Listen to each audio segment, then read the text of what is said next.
The information provided is not a substitute for legal and other professional advice where the facts and circumstances warrant. People should always consult their own legal or other professional advisors and discuss the facts and circumstances that apply to their specific circumstances. The information shared on Ask the Landlord is for educational purposes only.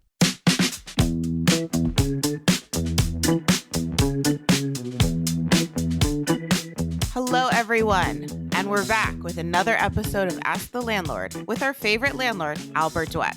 I'm Melissa.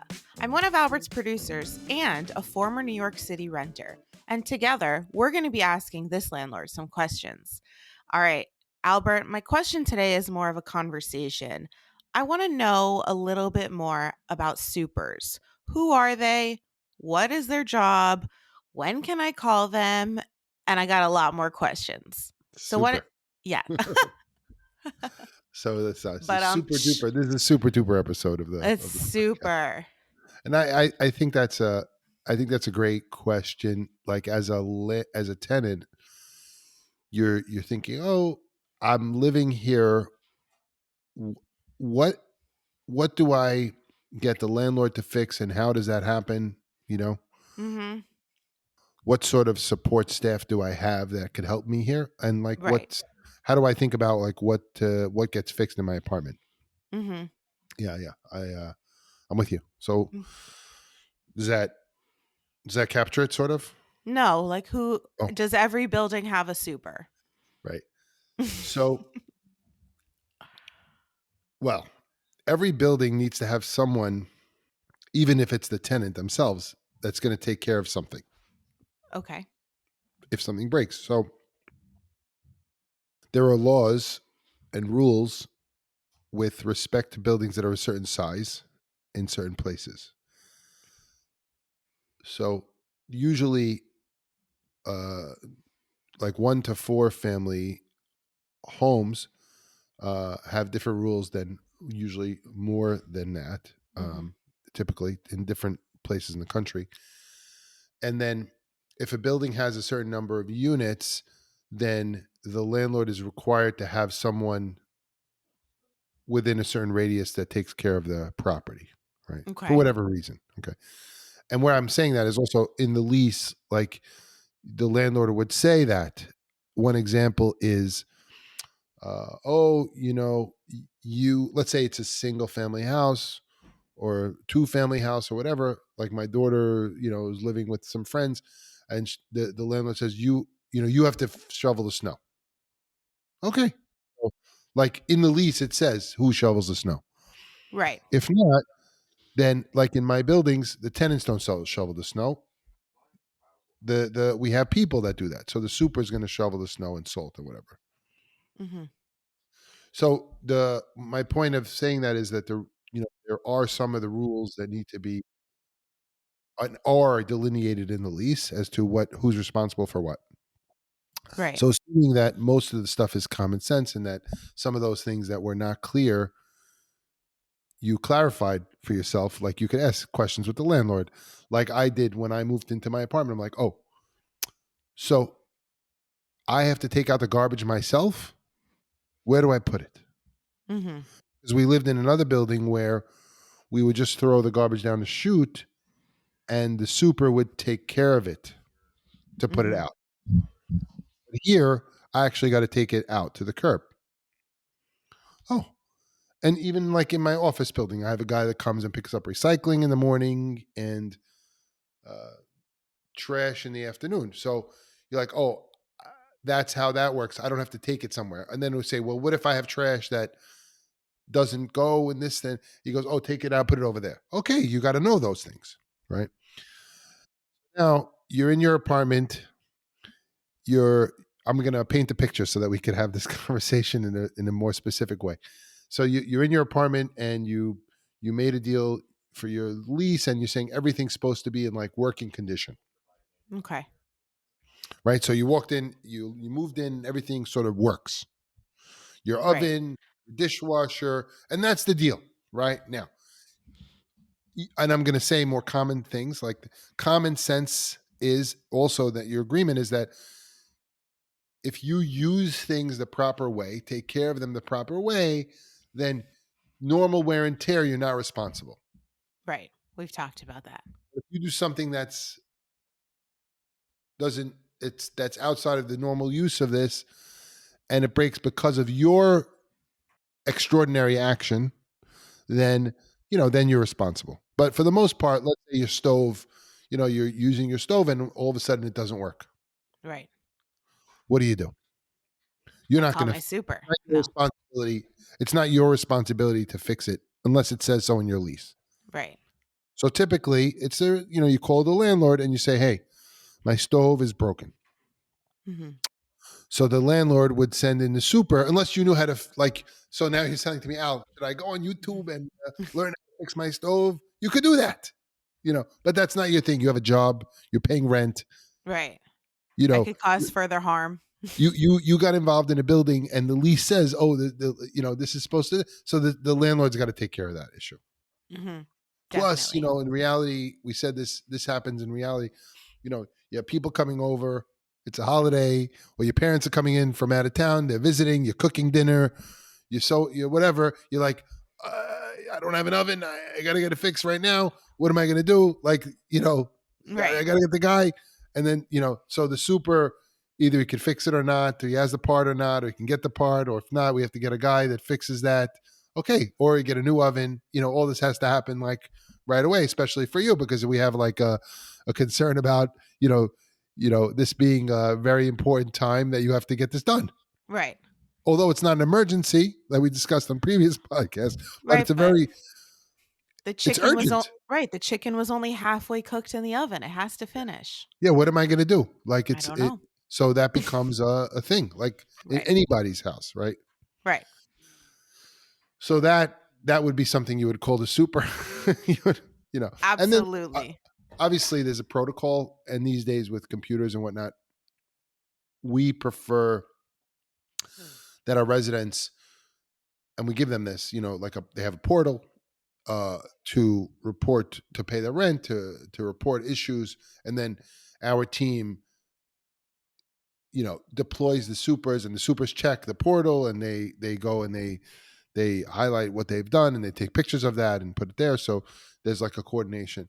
Some people don't do that, as far as some older tenants and things like that, or so we have to track everything in this one place. So we do put everything there, but there's also, what I'm getting at is, there's a way of communicating that, right? But then there's also emergencies that you don't, you're not going to wait for it to go in the portal, right? Or there has to be an emergency protocol. Like, you got to know who you're calling. Who am I calling for an emergency, right? When? And when is he available? So all buildings have to have that. That's great. I love the portal concept. I did not have that. And I'm saying, Melissa, is like, what if something happens?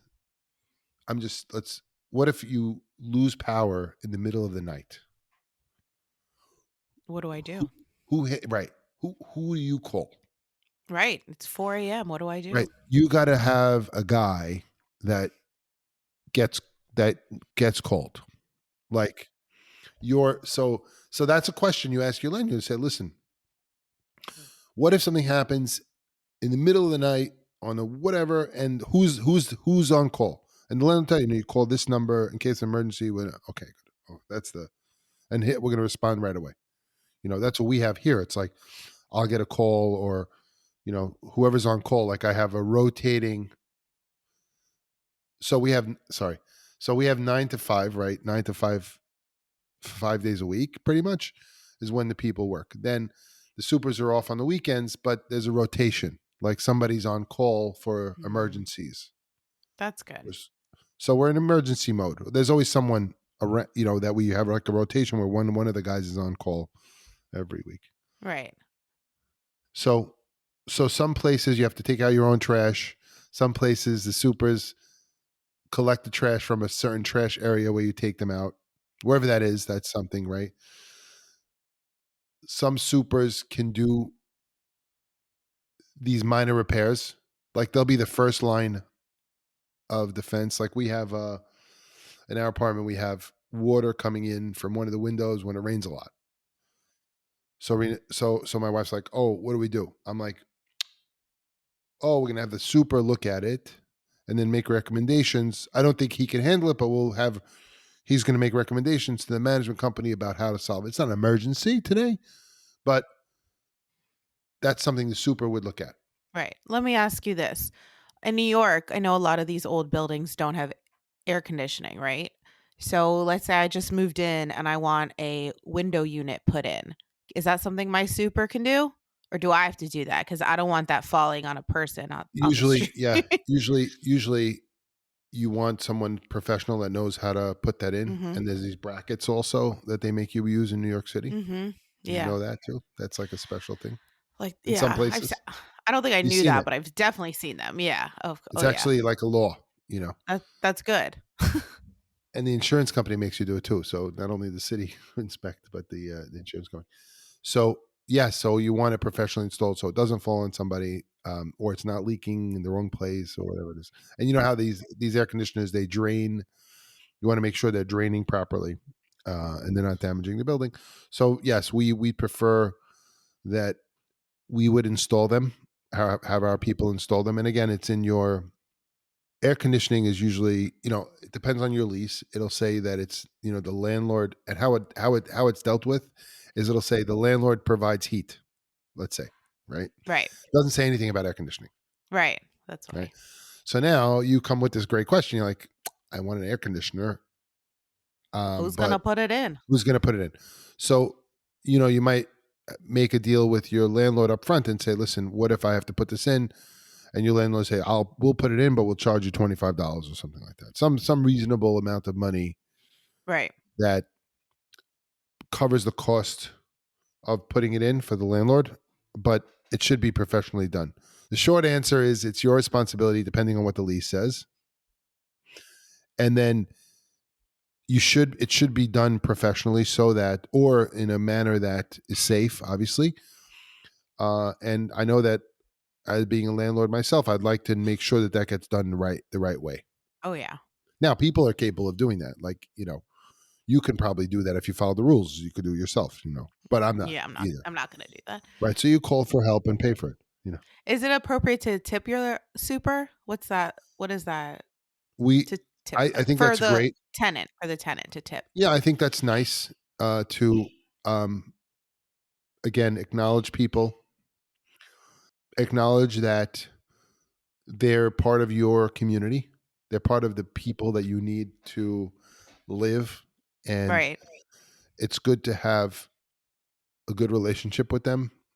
Now, you don't have to like them. You don't have to, you don't have to get along with them.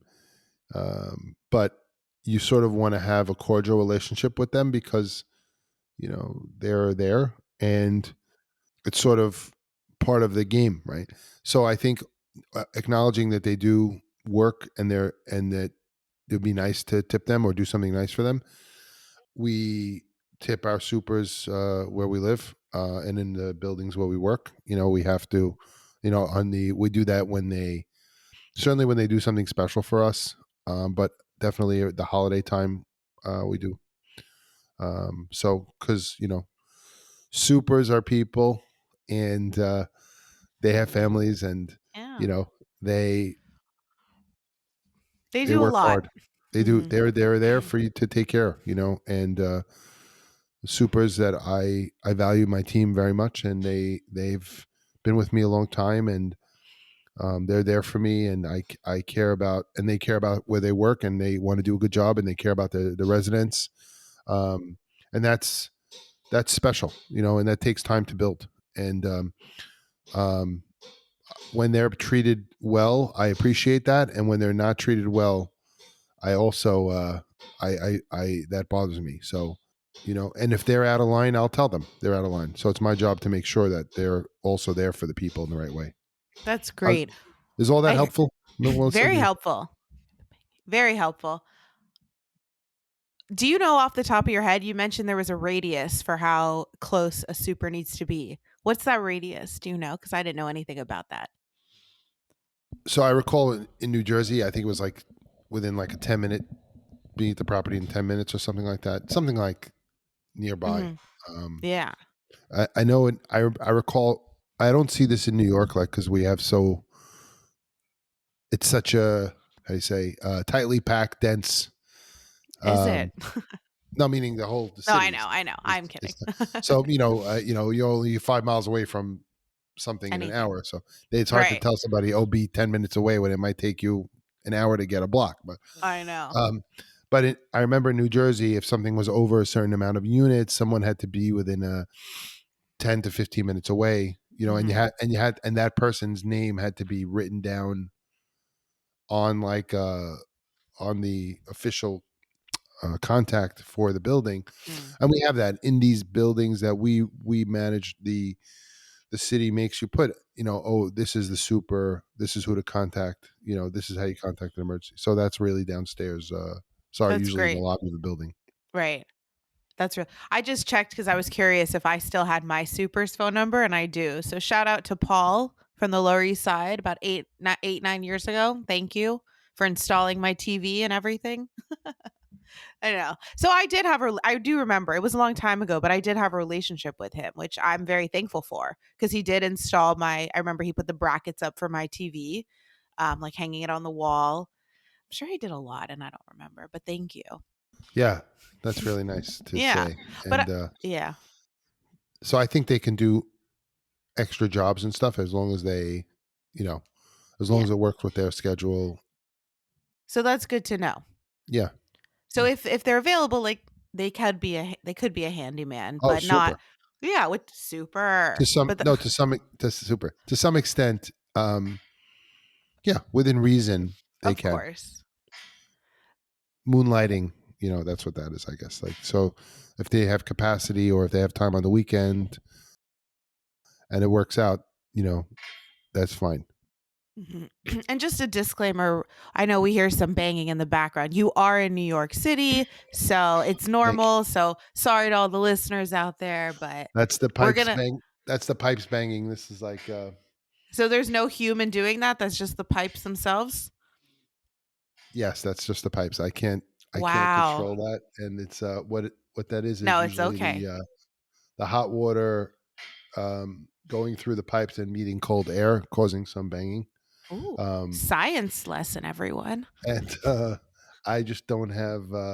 This is, I'm looking at it. I go, I don't have a way of silencing that. So it becomes annoying, but it becomes background noise. So, and that's welcome how you to know Ask the we're Landlord, really. and this is banging we have in the background sometimes, and we love it. I have that where in my apartment also. It's like I'm like, what's that noise? And my wife's like, that's the heat banging. I'm like, okay, it happens.